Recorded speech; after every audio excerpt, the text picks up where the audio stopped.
Welcome to the DSPN. John Walker wins the 1,500 metres gold medal at the Olympic Games. The All Blacks have won by 29 points tonight. The Devlin Sports Podcast Network. Welcome to the podcast, people, the DSPN. This is the full version of, we've had a big long break over summer.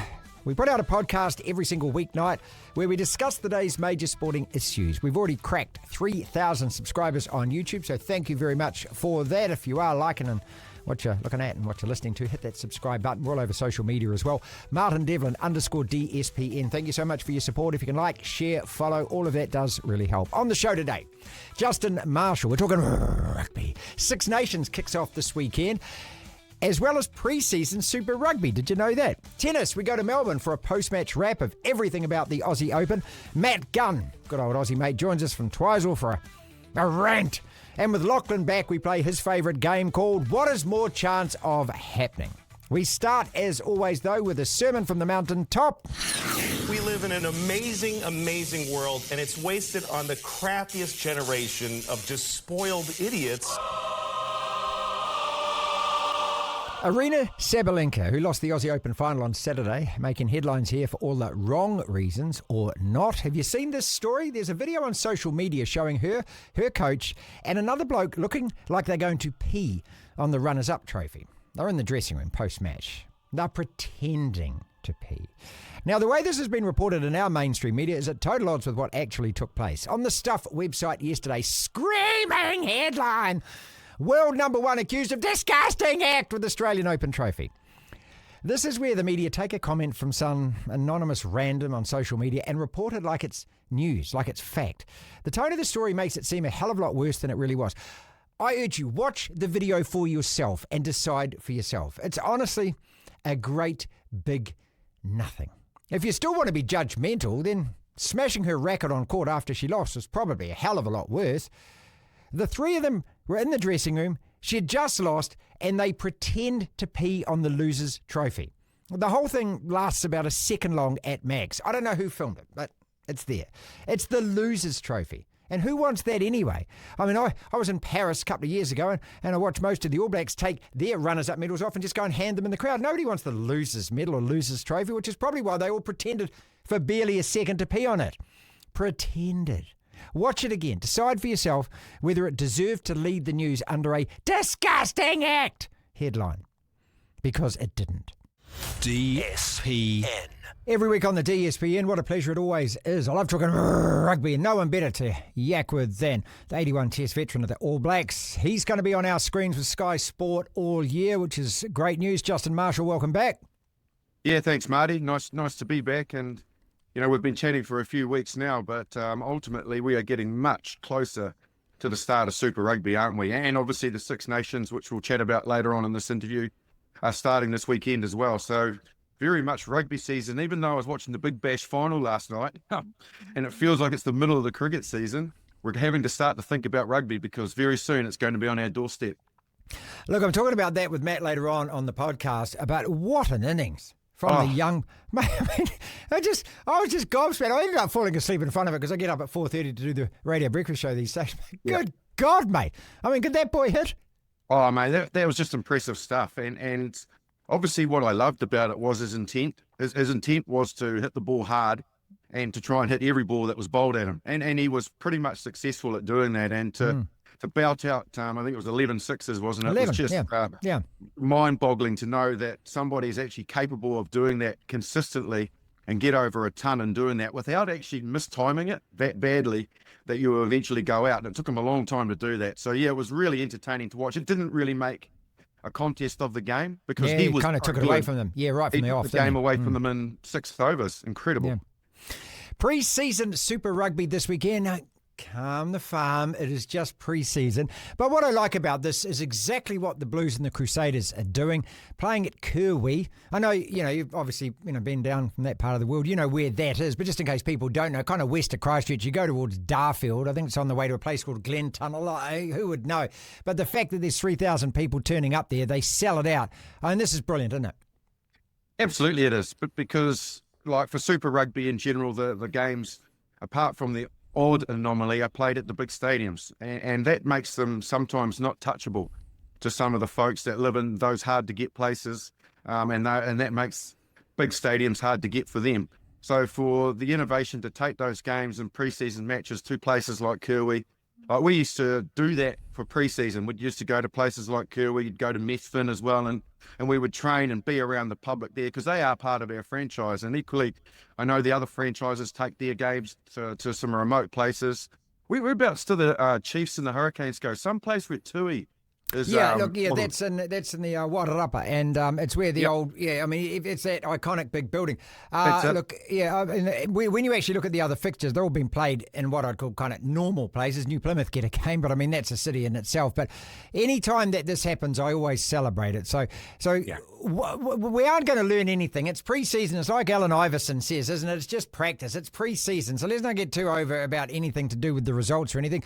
When you're playing these pre-season games, what are you actually trying to achieve? Can I be honest with you? I hated them. Bet you did. The first couple of years that I was playing with the Crusaders, so we're back in 96, 97, I didn't hate them as much because what you're trying to do is establish yourself. But by the time you get a little longer in the tooth and you're around your 5th or 6th year in a franchise, those pre-season games are basically just about getting through them. You want to get a decent hit out and get your body in tune for what's going to be a completely different set of physicality than you experience at training in the opening round game.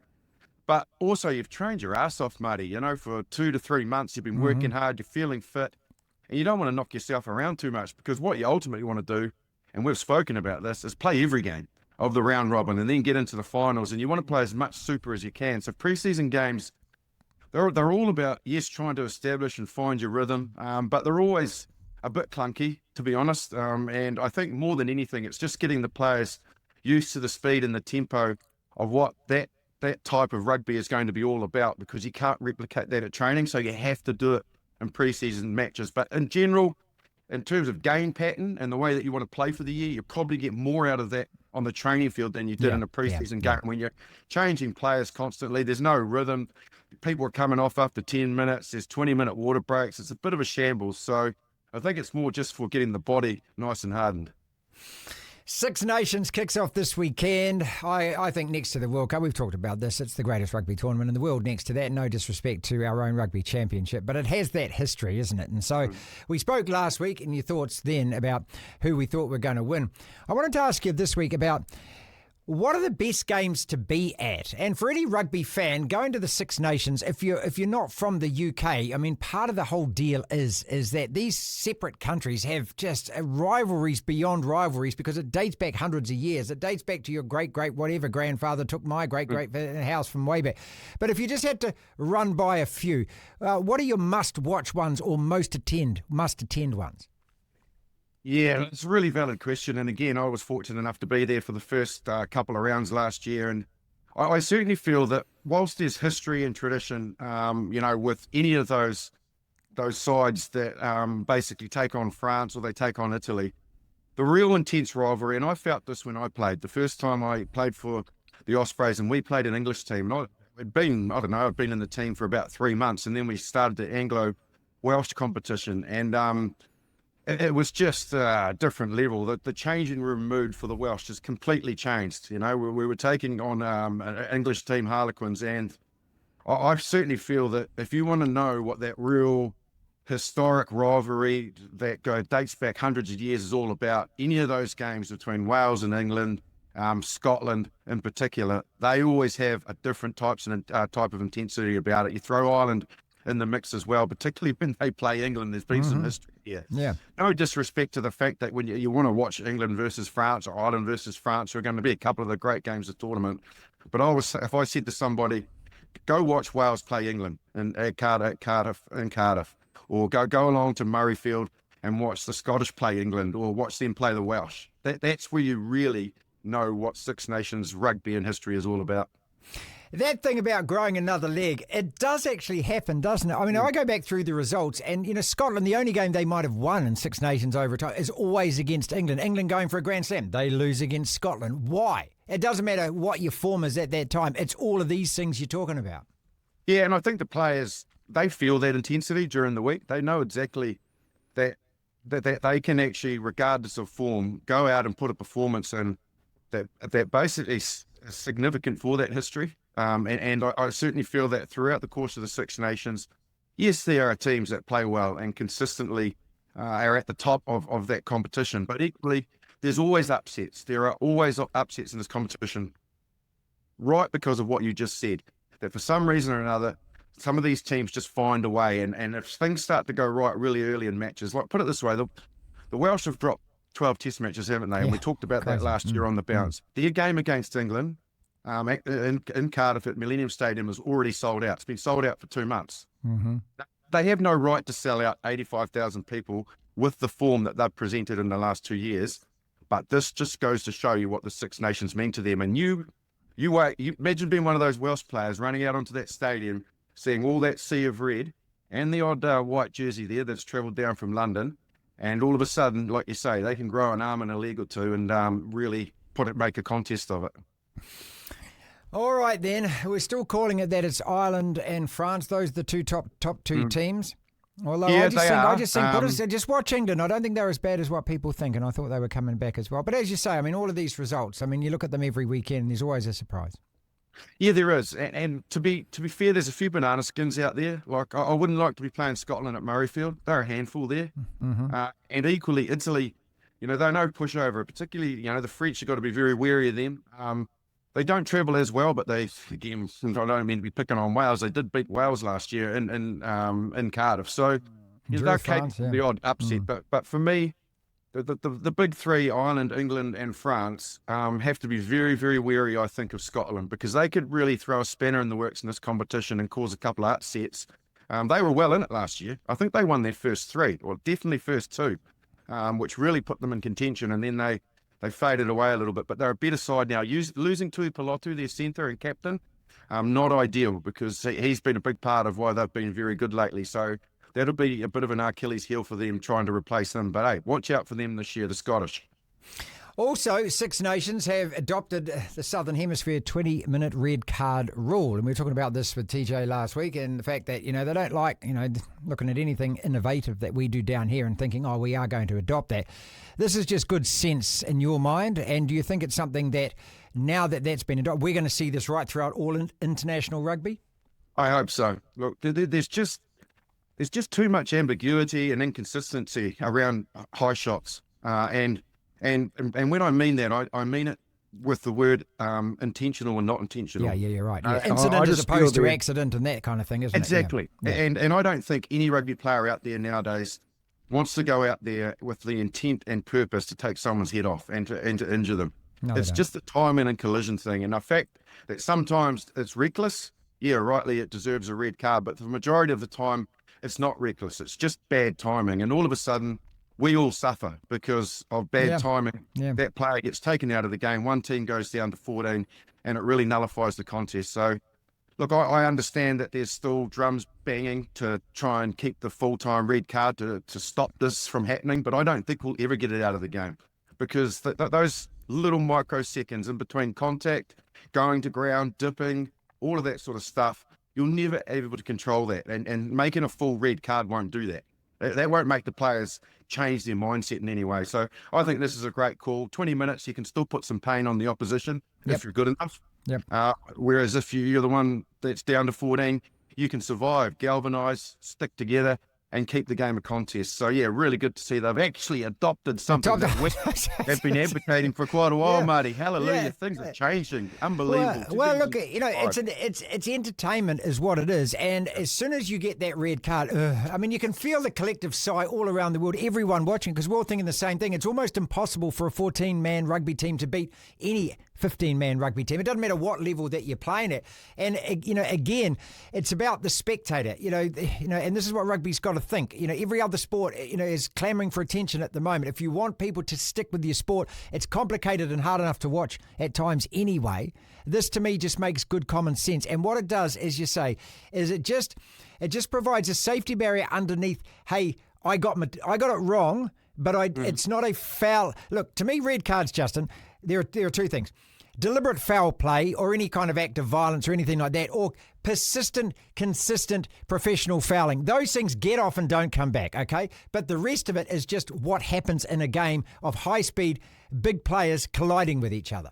Absolutely. And you're bang on. And look, let's not forget that if it is deemed to be slightly reckless and still, like I said, without the true intent to, purposely injure somebody, then that person doesn't get to compete in the game anymore. So they do get punished. Like the 20-minute red card, yes, it restores the opposition back to 15. But if they do say, that was reckless, 20 minutes is punishment enough for the team, but for that player, he can't come back. Can't come back, yeah.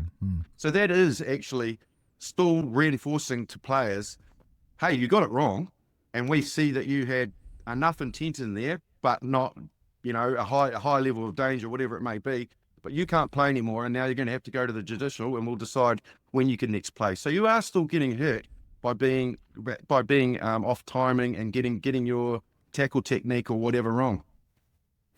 Yeah, I'm going to talk to Matt also a little bit later on about the Sevens, but just quickly, I was watching, well, I didn't actually. I walked into the pub on Friday and the Sevens was up there on the screen, and I just didn't even know that the Sevens tournament was on. And I just wonder, in the clamour for trying to make this a global sport and expanding it, they've almost killed it in the same act, haven't they? Is the Sevens just about the Olympics anymore? It used to be one of the biggest, baddest, and I say that in the best possible way, sporting events in the country. We don't even have it anymore, and I just wonder how many people are really interested now in that World Series 7 circuit outside of the Olympics or the comms.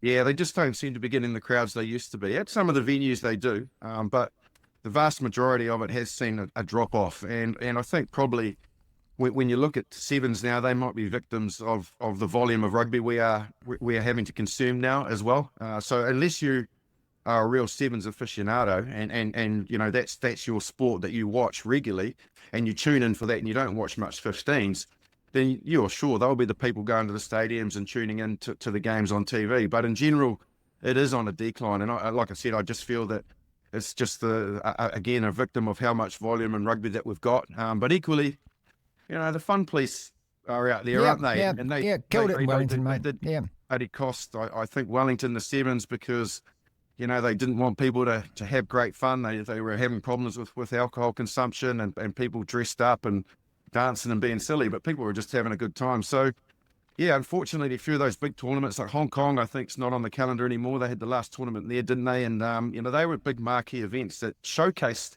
those ones. You need showcasing the sport so that when it actually does go to somewhere like Perth, people have seen Hong Kong and go, man, that looks amazing. Look at the people that have an awesome time. Yeah. Right, let's go along. But at the moment, it's not getting that exposure, and that's probably part of the problem as well. Let's end it just talking about Super Rugby, and just such a shame that Wallace Satiti is going to be out for the season. I mean, I thought he was one of the guys that I really wanted to watch every week. He's, to me, a reason to tune in and watch. It's like we were saying last week when Artie playing for MP. I want to see how that team galvanises because of him. So it's a real shame for Wallace, and hopefully this isn't a long-term thing, that he does come back and comes back as well as he played last year, because you can't be the standout emerging player in world rugby, can you? And not have huge expectations on you. But just a couple of players, a couple of names throw at us that you think you'd watch out for this guy, or maybe even positions that you think these are the positions now that we need players to come through. Now, they may not be All Blacks this year, but just give us some names that we think, okay, maybe this year, maybe next year. Yeah, I certainly feel there are opportunities out there. And when you look at Geordie Barrett being away, that 12 jersey is an important jersey for the All Blacks, and traditionally it has been. And one that I feel that if someone in Super Rugby can put their hand up, I wonder where Dallas McLeod is now, after such a meteoric rise, and then all of a sudden he found himself on the wing, because he is a true 12, and then probably hasn't had the best last season and a half. There's a massive opportunity there for, I think, somebody to grab a hold of that jersey. What's Anton Leonard-Brown going to do? Is he a 12 or is he a 13? And I'm really interested to see where that jersey goes. But obviously with Wallace Satiti being out, again, that's offered another massive opportunity. And Sam Cane, obviously moving on, there is a position there in those loose forwards that somebody needs to grab too. Yeah, hell yes, yes. Just wonder, whether young Nico Jones is going to get any opportunities this year. But equally, Peter Lakai, to me, had a really good season 2 years ago. Then massively, the loose forwards at the Hurricanes played unbelievable last year. And so, guys like Yosei and that were outstanding. Brad Shields is playing some of his best rugby. And Lakai was still a really good performer and was in the All Blacks. He played well against France. This is his year. Yeah, this is his year to really take that next step. I had a beer with Razor in Ireland, and he was massively complimentary of him at training and his work ethic and the things that he's doing. But obviously, he just didn't take that next step because Wallace Satiti took basically that role within that loose forward mix, with Razor preferring experience in Kane and Savia over having two rookies in there, or two players that are a little green. So you keep an eye on Peter Lakai this year. He's one player that I really feel we could do with stepping up and having a real statement year. And again, I've been scratching my head because you asked me the question yesterday. People might as well know this, and you said, who? And I thought, right, 12's a jersey, but I was trying to think about, well, who is that person? If Geordie was to be injured, who steps into that 12 jersey? Who's going to grab that by the scruff of the neck? And I was going through all the teams. And you got your Poi Hippies and players like that, and I'm just not quite sure, but it's going to be interesting to find out. See, number 10 is that got a big question mark, to me about it as well. I look at a guy like Tupu Vai, who all of a sudden last year just stepped up into the All Blacks, into the player that we wanted to be. And then I look at a guy like Dalton Papali'i, who to me just hasn't made that same leap for the All Blacks as well. Right. So there's plenty of guys, and no disrespect to him, but here's a guy that I just think, I just demand more of him when he plays for the All Blacks, and he hasn't, I don't think, shown the form that he probably knows he's actually capable of, if he's honest. So there's a lot of questions, and this is just part of the whole kaleidoscope, the whole kind of jigsaw that I'm looking forward to in a couple of weeks' time. Oh, absolutely. Yeah, and I think there's plenty of opportunities out there. Rugby in New Zealand is ruthless, Marty. It really is. There's so much depth. It has to be, Justin. It has to be. If we want the All Blacks to be the All Blacks, it's got to be ruthless, mate. Big time, mate. Yeah, and if you slip off form, you all of a sudden find yourself not being spoken about anymore. I think of someone like Levi O'Moore. I also think of Umaga Jensen down at the Highlanders. Those guys playing great rugby in the centres, and then just injury, but plus drifting and fluctuations in form, and all of a sudden you're not Tukiaho out in the All Blacks circle anymore. Yeah, you're being talked about even making the starting team for Super Rugby. So, and like you say, you mentioned Papali'i and co, and now massive year for Ethan de Groot because of the emergence of Tamaiti Williams last year at a breakout year. Yeah, it can happen really quickly that you slip down the ladder, but there are plenty of opportunities there for players to step in, because there are some All Blacks that will not be making next World Cup, and we need to be winning each test matches you and I have spoken about, and what we need is healthy competition to make those guys that are more experienced still playing bloody good rugby in between Rugby World Cups and pushing themselves. Well, if you're looking for a fix, people, Six Nations, a great way to start this weekend. Oh, yeah, it certainly is. Looking forward to it. Wales against France, opening game. That's going to be interesting. Can the Welsh and Warren Gatland defy the odds and cause an upset? I don't think so, but you never know with the Six Nations. It's a warm welcome back to Lachlan Waugh, a very key part of the DSPN podcast. He's been away for a fair while. That is why you have the full edition of this show from now until the next time you go on holiday. Welcome back. Thank you. I thought we'd celebrate by playing your favourite game, which is called... What has more chance of happening? Say it with vim, vigour. What has more chance of happening? What has more chance of happening? Where I present two scenarios and you tell me out of the two what has more chance of happening. The Warriors make the 8, or the Crusaders win Super Rugby this year. Crusaders win Super Rugby. Pre-season. Easily. Kicking off this weekend. Crusaders Blues, little town called Kirwee. It's pre-season. What's the Allen Iverson quote? It's only practice. It's like the same with pre-season. Come on, it's pre-season. Do you genuinely believe they got a good chance? Yes, they've got a good squad. Yeah. Remember, look, this team last year had a lot of injuries. There was one moment, it could have been for more than one game, that they only fielded one of match day 23 that had won the final the previous year against the Chiefs. Might have been the starting 15. One of the starting 15 it might have been. And assuming that they don't have injury troubles, we can only assume at best case scenario with predictions like this, I think they're going to have a good season. And I think Rob Penny's a better coach than what last year suggests. They're going to make the finals. Anyway, let's establish that. It's top 6 this year. What is more chance of happening? The Warriors make the 8, or Wales win a match in the Six Nations. Now, remember with Wales, they lost 13 tests last year. That was a record. They lost every single game that they played. They kick off the Six Nations this weekend. What is more chance France, of isn't it? Uh-huh. In France, I think, as well. Mate, it doesn't matter who they're playing. They're rubbish, aren't they? But Yeah, Italy are a strange one because they get the odd scalp against these bigger sides. Scotland are definitely better than Wales at the moment. Ireland, obviously, one of the best in the world. France, one of the best in the world. England, I think, are edging towards that. They improve, yeah. So, I would say there's more chance that Wales win a game than the Warriors make the top 8. I'm going to keep going, ladies and gentlemen. What is more chance of happening? The Warriors make the 8, or Novak wins one of the remaining 3 Grand Slam titles this year. He hasn't won one since 2023? That's right. Yeah. Last year they were won by Sinner and Alcaraz. They split him. Yep. And Sinner looks absolutely unbeatable on hard court. So he ain't beaten him at the US Open unless Sinner gets the injured. new Novak, essentially, on the hard court. And Alcaraz, I think, has actually proven to be the best on the other 2 services because I think he's won the last... He won the French and he won Wimbledon last year. Yep. That's right, yep. Novak is still... He proved against Alcaraz that he still physically can compete with the best.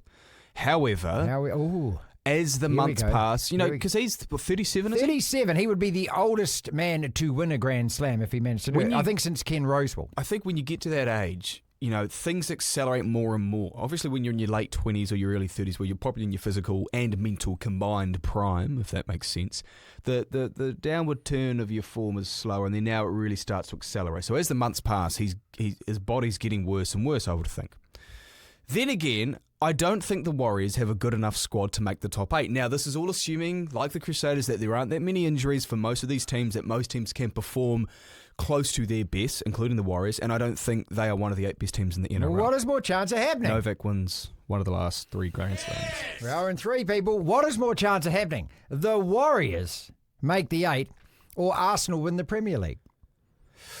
That's not happening.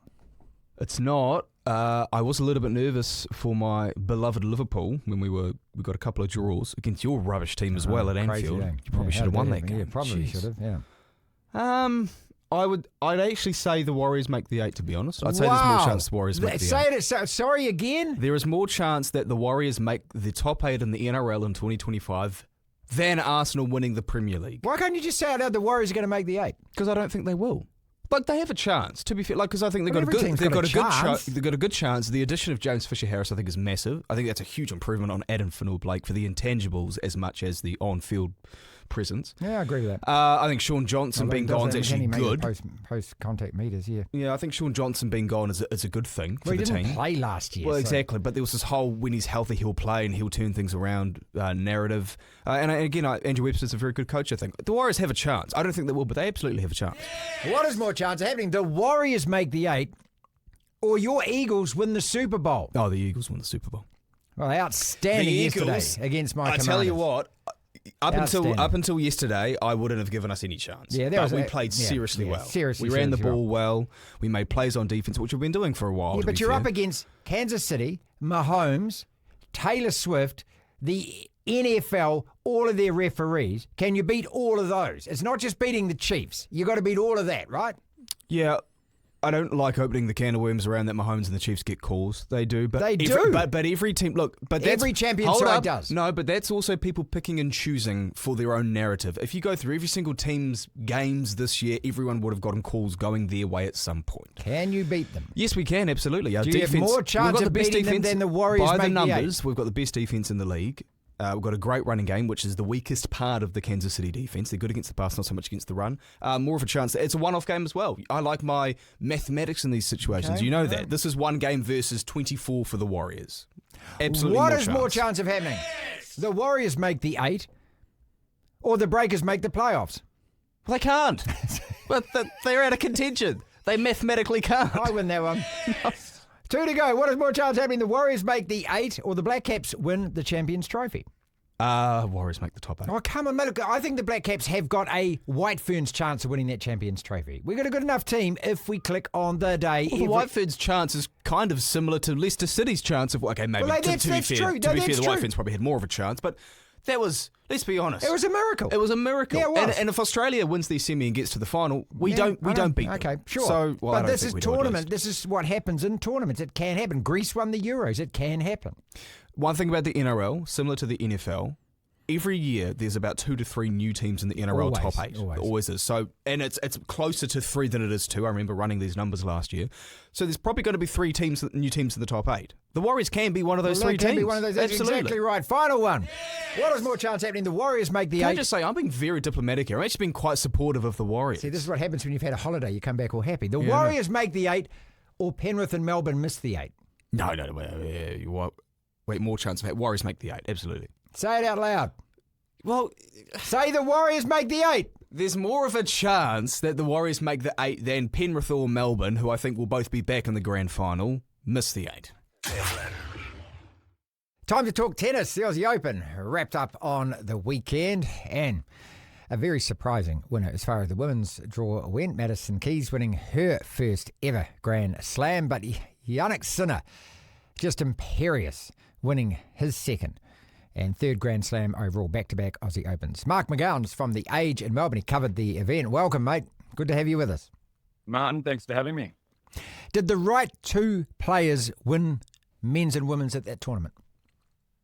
I mean, it depends on your view, I guess. I don't think there's any right winner. I don't think that really matters. I really liked Madison Keys' story.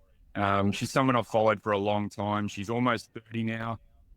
She won her first match on the WTA Tour as a 14-year-old. So much hype around her. Like at the time, it was, she's going to be a future world number 1. She's going to be a superstar. And it didn't work out that way. But she's had a very, very good career.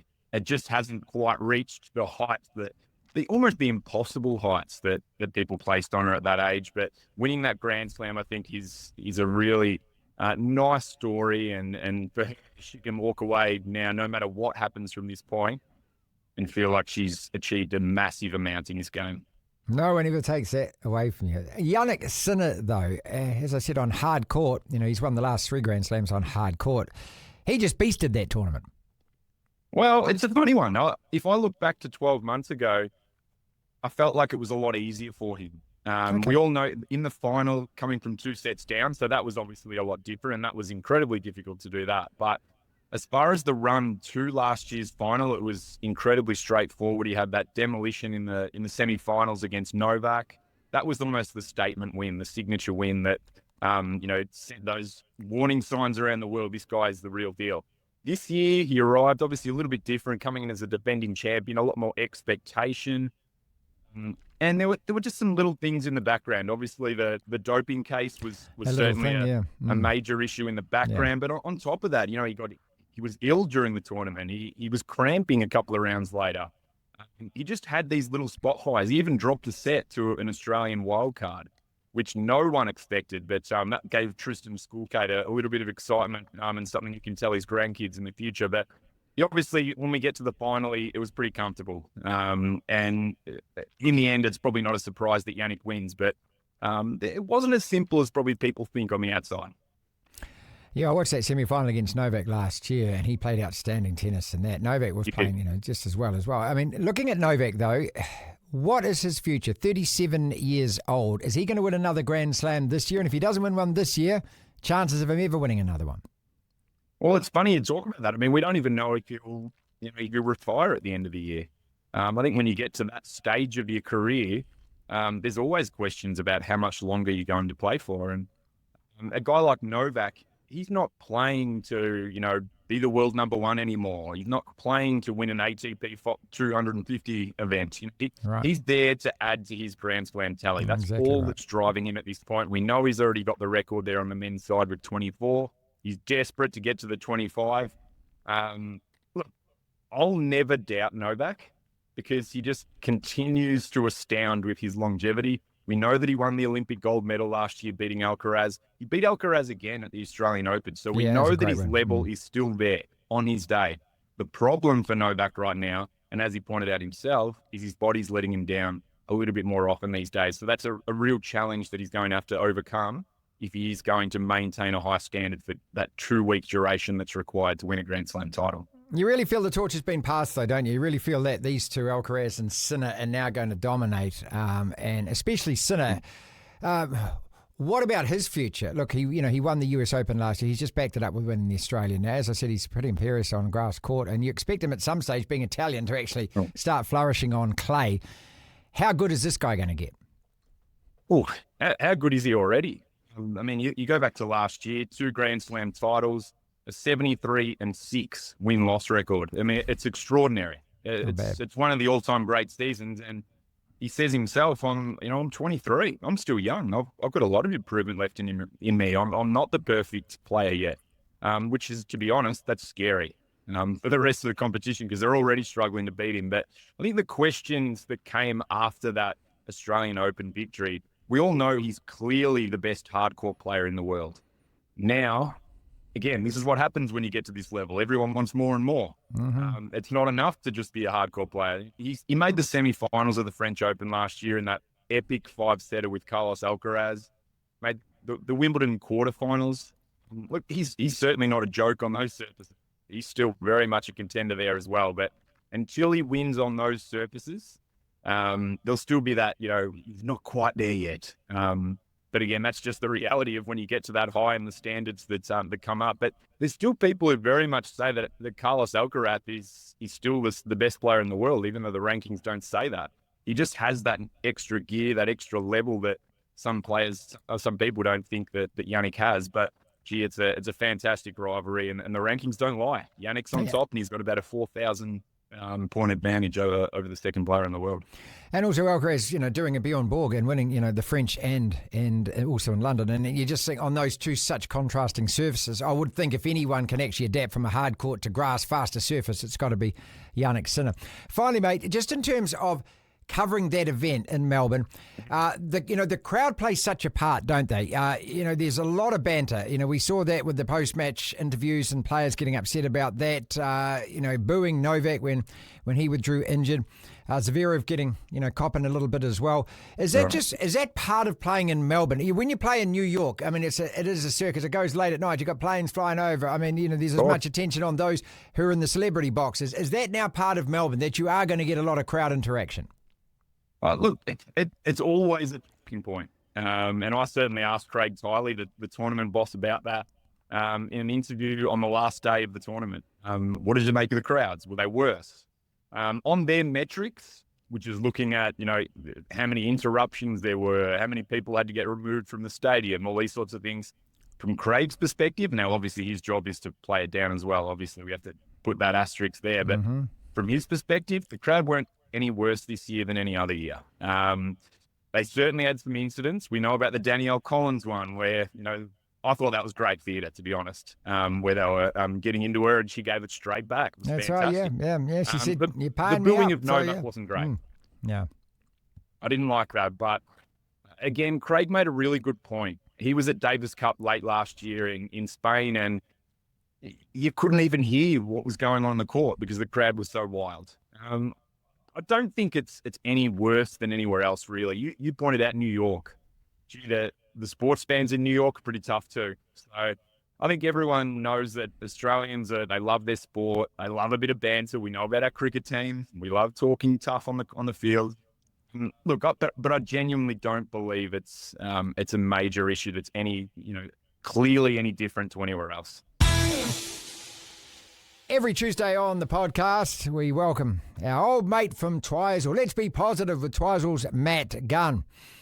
Mate, it was snowing in the South Island, I saw over the weekend. Mount Hutt had powder on it. Now, don't go all climate change and global warming on me. They reckon this does happen every now and again, and if you wanted to ski up there, you had to actually be there at the time. It was only 5 centimetres. We had Auckland Anniversary Day yesterday. You were celebrating because it was snowing? No, we were celebrating because down here on that same day, we have No One Cares. It's Auckland Anniversary Day. And, when people come down here and they say, we're visiting because it's a holiday in Auckland, they say it quietly. Where are you from? Auckland. Now, where are you from? Yeah. Say it out loud. I used to live there too. You're allowed to let it drip off you when you're down here. We don't care. But I hope you had a great day, although you worked anyway, didn't you? Yeah, worked. Yeah, we've got a brand new job doing the sound breakfast music. So, first time back on music radio in 27 years. Yeah, it's a 4:30 starts again. Mate. Well, I tell you what, it's a bit easier hitting hitting go on a 5-minute song and not having to talk for 5 minutes, isn't it? It's a bit of a change up for you, Marty. Hope you're enjoying it, though. Thank you very much. Yeah, jump on the sound. Give us a couple of weeks to get our act. I don't listen yet. Give me a week or two. Yeah, I've only got 40 years in the industry. It might take me a week to get back on the sounds.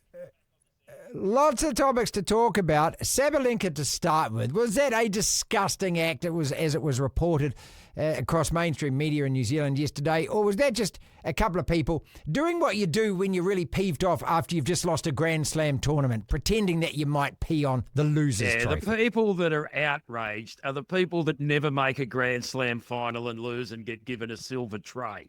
I mean, to be honest, I don't know if I don't know how many people actually watched the video and then had a look at the stills. They've all got big smiles on their faces. They're clearly disappointed to make it this far and not win, and then she pretends to pee on it. So she's literally done nothing. Pretends. She's a mime. Nothing. I mean, there's nothing to be outraged over. And this idea that she's besmirched the name of the Australian Open, or she's a disgrace and needs to apologise to the nation. Well, I would have thought most Aussies have got enough of a sense of humour to have a bit of a laugh along with her. I mean, every time I get a runner-up certificate, I pee on it too, mate.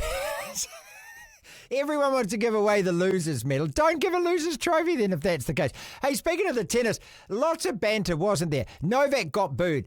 Zverev was reminded of the fact that he's faced domestic abuse allegations. There was a bit of controversy about the post-match question. Shelton was moaning about that as well, saying that it was disrespectful. Do Aussie fans mind the Aussie crowd giving it to the players and having a bit of fun, a bit of banter on court, or do you think that they're all dicks? No. There's a small percentage of people that go along to want to do it. A little bit of banter and some noise in the crowd is what we go along for. The woman standing up, screaming out her allegations, Australia backs the two women during the presentation of the runner-up trophy. A little bit distasteful, Martin. Yeah, I think this person has clearly gone along there to scream that out. Now, I'm not involved in the judicial system, the legal system. My understanding is that that's been moved on. Nothing was proven. That's not to say they got the decision right, but it is what it is. We see it all the time, but absolutely pre-planned. Nobody stands up and screams that out at the final presentation without consideration. And from that point of view, exactly. I would say, well, what's her agenda? What is it that's happened in her life that needed her to try and ruin someone else's moment? And did it make a difference? And, well, the answer to that one is that it didn't make any difference. And the bloke said, look, I'm not reopening it. I thought we'd moved on from that. Some people may never, but that was out of place. The rest of it, the commentator having fun with the crowd, the colour reporter, as we call them, talking about Novak, no issues with any of that whatsoever. None at all. But this woman at the end, I just, pick your place. Read the room. Yeah, to me it was a bit like taking along those signs every time Cougar Line plays a cricket match. Yeah, it was in that department store, different floor. We don't know, as you say, as far as Zverev. I mean, all we know is that the two competing men's finalists, one is an alleged drug cheat and the other is an alleged and that's abuser. the other thing, isn't it? I mean, if we're still looking through whether or not Sinner is a drugs cheat, why is he in a Grand Slam final?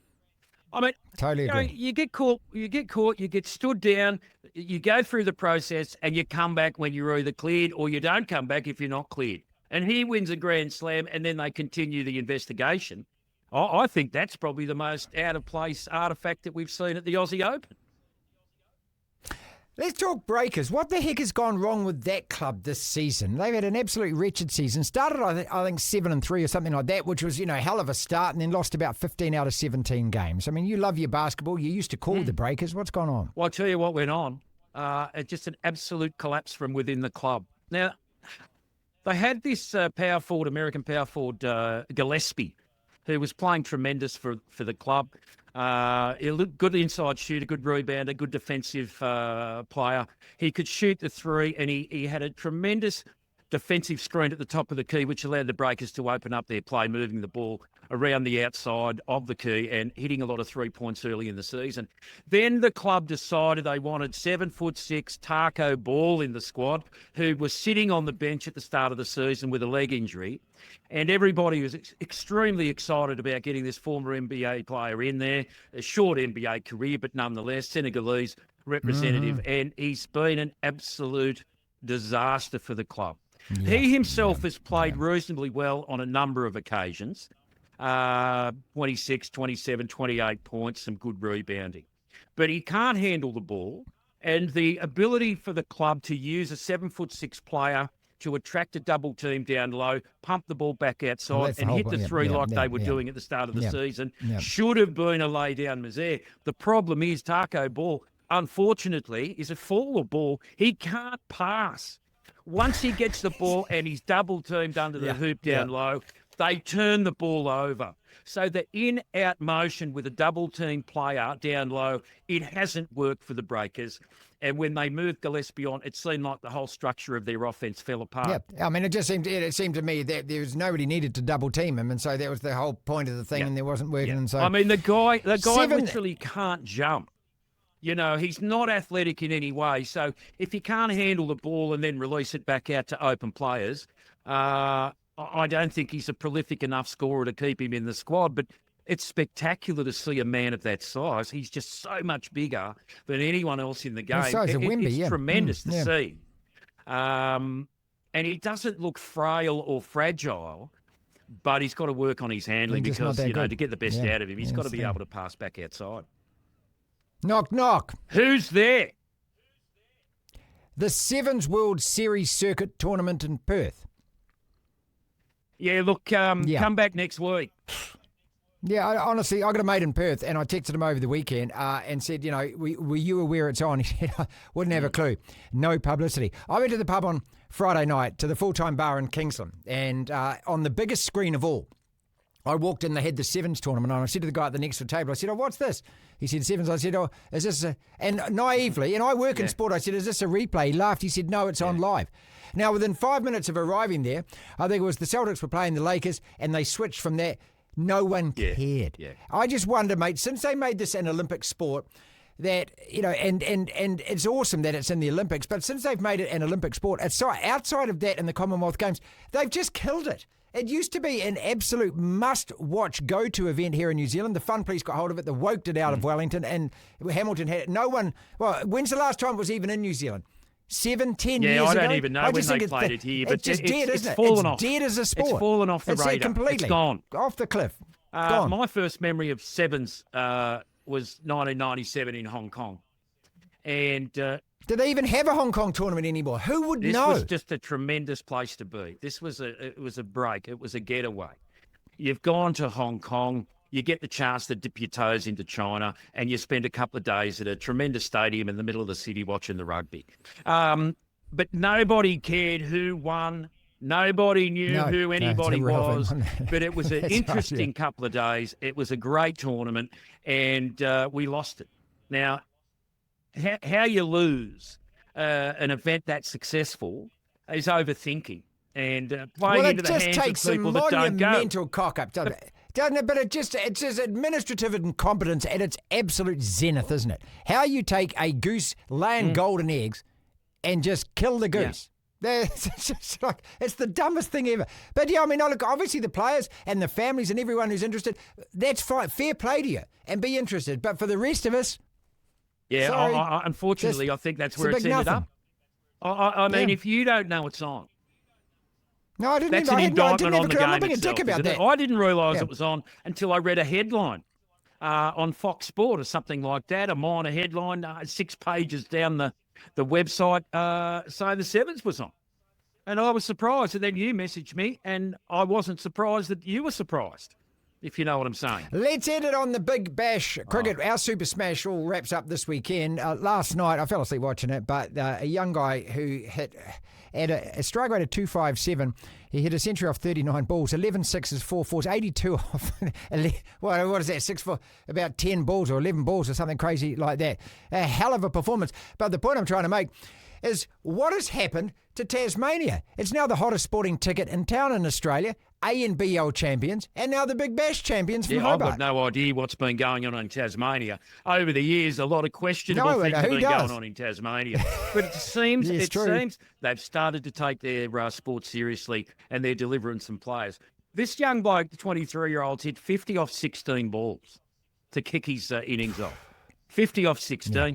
He's got to the 100 with 39, but the 4 to get him to 98 almost was a 6, so he actually could have been even lower than the 39.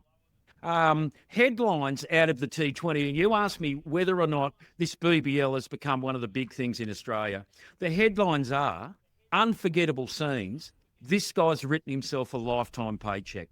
Now, that's where T20 cricket is in terms of the BBL now. It is an advert to get yourself to the subcontinent and sign the check and play. And this kid must be absolutely delighted. I didn't see all the game live. I watched some of it. In the end, I think I just I got too tired, Marty. The eyes were closing. But I watched the highlights of his innings. And there's no reason for any cricket fan not to enjoy that kind of performance. You know, it's not one of those. And it's not like it wasn't an even match. They won it with 6 overs to go, Tasmania, even though they were chasing 186. It was a phenomenal game, but it set him up for life. That performance. Now, this BBL, I think he's a top run scorer anyway, 550-odd runs, but that performance says, get me to India, doesn't it? And he is with the family. They're still celebrating. They absolutely must be. It has become an enormous tournament. This is where you say to yourself, well, in many ways, T20, the short form of entertainment, has almost replaced Sevens rugby. There was almost a place there for this. Then the T20, the BBL and what we're doing here came up. And it's a very easy watch, which gets quite a lot of people too. So, you know, it's growing and growing. I think this is, year 14 of the BBL. When it started, I didn't think it'd have a decade in it. And yet here we are creating superstars. There you go. T20, the new Sevens rugby. Well, maybe. Martin Devlin. That's our podcast and show for today. Again, if you're liking what you're listening and what you're seeing, then a small favour, if you will. Can you please hit like, share, subscribe, follow, tell a friend about it. We are a fledgling podcast and show, the DSPN, and we need you. And if you are participating, well, just click that subscribe button. That would help enormously. Thank you so much if you already have. Again, tell a friend if you like. We're doing this every single day, putting out a show every afternoon. The DSPN. This is the DSPN.